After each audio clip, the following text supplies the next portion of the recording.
untuk uang duka, 1 juta untuk beasiswa, 1 juta untuk ini dan sebagainya. Tinggal dirincikan, dikasih sesuai dengan jumlah. Jadi ini salah satunya. Ini caranya mengumpulkan.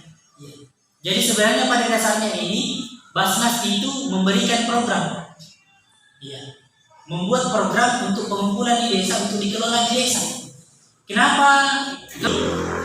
Kalau desa yang buat sendiri itu berinisiatif minta sumbangan kemana-mana, minta zakat kemana-mana, kapan ada warga merasa keberatan, melapor misalnya ke orang lain, melapor ke pihak yang berwajib, itu bisa jadi tergolong sebagai pungli.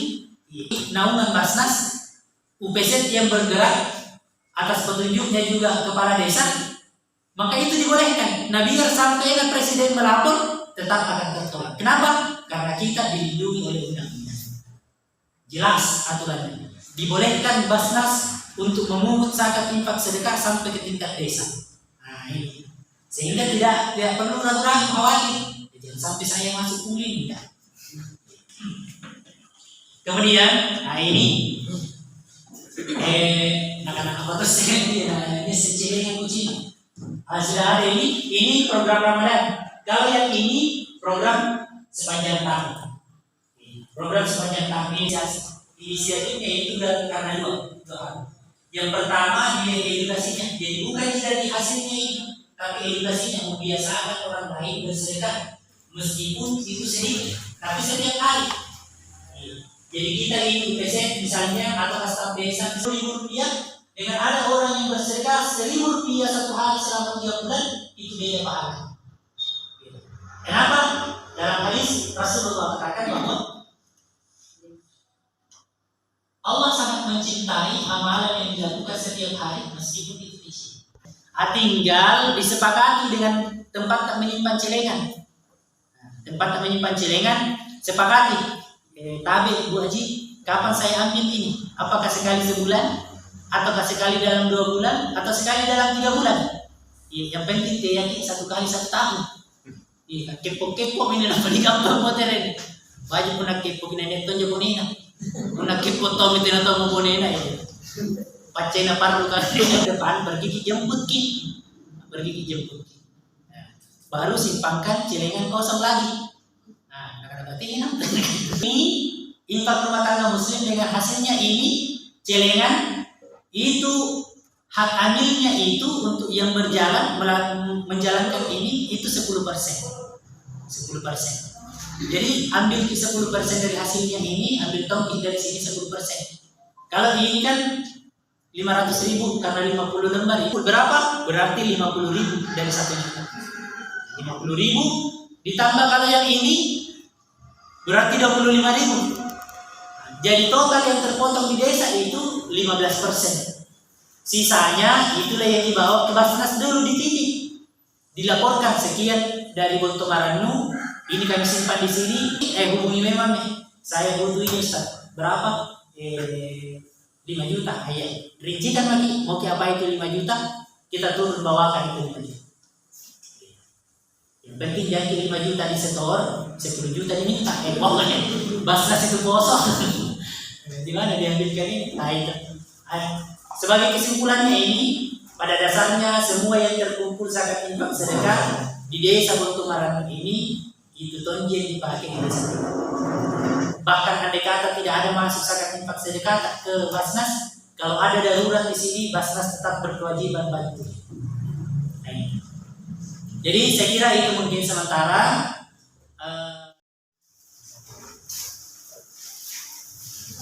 Biasanya itu orang di rumah dia rutin sedekah subuh, tapi biasa itu apakah bisa diambil itu umpamanya open gitu, umpamanya beli supaya ubi baru dibawa di pondok, apakah bisa itu? Itu yang jaringan ke rumah kan ada kebutuhan berapa persen. Misal berkali kalau umpamanya saya terberani mengganggu seperti itu, mengurangi sedikit pun, store saja langsung berapa nanti kan kembali ada sekian persen kembali ke pengurus persen. Jadi apakah tidak menjadi masalah atau bagaimana? Karena kita takut jangan sampai lagi yang kumpul kita dari oleh apa sangat pintar. Karena kebanyakan Pak kemarin rumah tua saya, kalau kita berjalan yang masuk sakatnya di Pak Imam, kan kemarin kebanyakan lari keluar. Iya, karena kita maklumi karena kelari ke Silana atau turunan. Di store sakat mitra di Imam Dusun, karena ada lari keluar dicatat dan lari keluar dan kita daftar sama. Tapi kalau kemungkinan itu yang terkumpul di Imam tidak sedikit banyak ya. Setiap sangat pintar. Saya sebelum jawab ini, saya mau terangkan dulu yang namanya sedekah subuh itu ada keutamaannya. Kenapa sampai muncul itu sedekah subuh? Karena berdasarkan hadis, menurut keterangan hadis, setiap subuh hari ada 2 malaikat itu yang diperintahkan oleh Allah turun dari langit ke bumi. 2 malaikat turun ke bumi, apa yang dilakukan? Cuma berdoa. Jadi pokoknya setiap subuh pasti ada 2 malaikat turun ke bumi disuruh oleh Allah untuk berdoa. Apa doanya? Malaikat pertama berdoa, ya Allah, karen kita rimei, kita baratkan, iya. Kemudian sucikan hartanya itu orang yang bersedekah, berinfak, berzakat. Nah, itu. Jadi setiap hari itu ada malaikat yang mendoakan kita itu yang rajin bersedekah. Mana mau sedekah senyum? Malaikat kedua juga beda, berdoa tolong tapi beda doa. Apa doanya? Kata karen, ya Allah, binasakanlah bersama hartanya itu orang yang kikir tadi, kikir jalan, disuruh dibinasakan bersama hartanya. Jadi kalau memang sebenarnya kalau kita berpikir tinggal kita pilih mau didoakan oleh malaikat pertama atau malaikat kedua, kan sudah kita pilih. Kalau mau didoakan oleh malaikat pertama, tentu kita harus rajin-rajin bersedekah. Ya minimal itu tadi, senyum. Pokoknya belenji. Sedekah subuhnya ini mesti ada, tidak ditutup ke siapapun. Jadi boleh saja. Boleh ke pondok pesantren, boleh kayak tadi ini ambil tongki 1 celengan untuk sedekah subuh, kemudian nanti dikasih UPC, pengurus UPC itu boleh. Bisa, atau mungkin 2 celengan satu ke pondok pesantren, satu ke pengurus.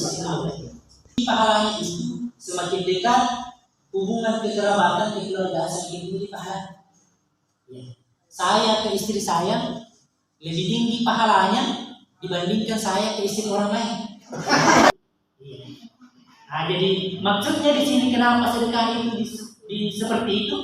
Karena memang itu sedekah untuk membuat kita saling cinta, saling mencintai. Begitu. Makanya itu kalau suami rajin kasih uang belanja ke istri, semakin dicintai. Istri dengan ini ada bagiannya orang yang mengumpulkan 10% atau 15% kalau sampai dengan PZ. Bolehkah kalau saya misalnya tidak ambil saya setor langsung supaya banyak jumlahnya? Boleh. Ditambah juga boleh. Ya. Lebih dari itu tidak boleh. Karena itu cuma 12,5% keseluruhan saya dengan operasional itu 12,5%. Itu maksimal. Boleh kami ambil di bawahnya, boleh kami ambil cuma 10%, boleh cuma 5%, tapi tidak boleh lebih dari 12,5%. Kenapa? Kapan kami ambil lebih dari 12,5%? Maka berbahaya. Bahaya dunia, bahaya akhirat. Nah itu. Dan ada juga memang beberapa warga yang menanyakan antiku. Pasuri, anak-anak yang datang. Antiku, keluarkan. Kalau dalam bahasa tafsir, kalau ada bahasa seperti ini antiku, berarti Allah itu sudah tetapkan zakat itu pasti keluar. Jadi biar ditahan itu harta tak tidak boleh keluarkan zakatnya, pasti keluarkan. Cuma mungkin caranya yang berbeda. Iya. Kalau kita tidak keluarkan melalui pintu zakat, Allah ambil itu dari pintu lain. Boleh jadi kita kasih musibah.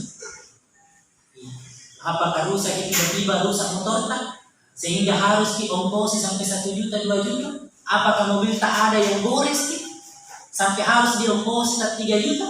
Apakah mungkin kita yang sakit sampai harus berobat bayar rumah sakit 3 juta? Padahal sebenarnya kalau dikeluarkan zakatnya cuma 1 juta mungkin. Masa itu Allah keluar dengan cara lain. Kenapa? Karena Allah sudah tetapkan, Allah sudah takdirkan itu zakat pasti keluar. Pasti keluar. Nah, ini berbahayanya. Yang paling berbahaya adalah kalau tidak dikeluarkan zakatnya. Yang paling berbahaya kalau sudah dikasih musibah, sudah diambil itu secara paksa zakat oleh Allah, tetap tonjek berdosa karena tidak dikeluarkan zakat. Jadi kena 2 kali. Sudah berdosa tidak mengeluarkan zakat, apes juga karena sakit, karena kena musibah. Dikeluarkan tonjek, dapat tonjek dosa. Ini berbahaya. Jadi harus kita diminta bentung sama Allah, ya Allah, mudahkan ini hati saya ini mengeluarkan zakat. Mudahkan. Karena tena sempurna agama ta, keislaman ta, punadara mispasakat barang-barang tak ada di pasar. Tidak akan sempurna keislaman. Saya kira itu mungkin terakhir. Mohon maaf kalau ada kata-kata yang tak jorok, ya ada salah, saya mohon maaf. Kalau ada kelebihan itu dari Allah. Kita berdoa semoga Allah memberikan kita nikmat keberkahan di bulan Sya'ban. Semoga Allah berikan kita nikmat umur yang panjang sudah menyampaikan kita pada bulan Ramadan, memberikan kita kekuatan di bulan Ramadan untuk melaksanakan ibadah-ibadah yang diperintahkan oleh Allah, baik itu ibadah wajib maupun ibadah sunnah. Amin ya rabbal alamin. Rabbana atina wa qina adzabannar. Subhana rabbika rabbil izzati amma yasifun wa salamun alal mursalin.